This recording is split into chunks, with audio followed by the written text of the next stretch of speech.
علیکم و رحمت الله. امیدوارم که جور صحتمند باشید. دوستان عزیز، امروز در رابطه با عنصر سیماب یا جیوا برای شما معلومات می‌دهیم. نماد یا سمبل این عنصر Hg می باشد، از جمله فلزات انتقالی با نمبر اتمی 80.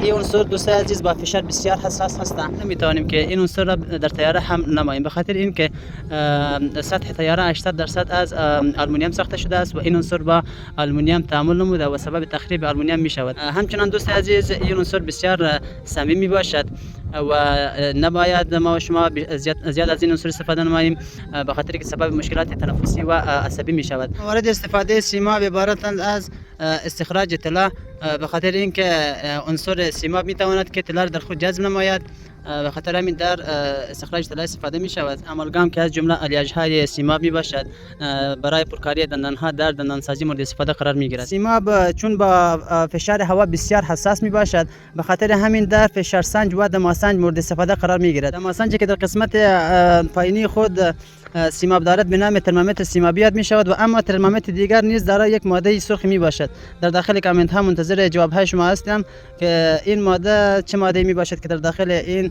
ترمامتر استفاده شده است.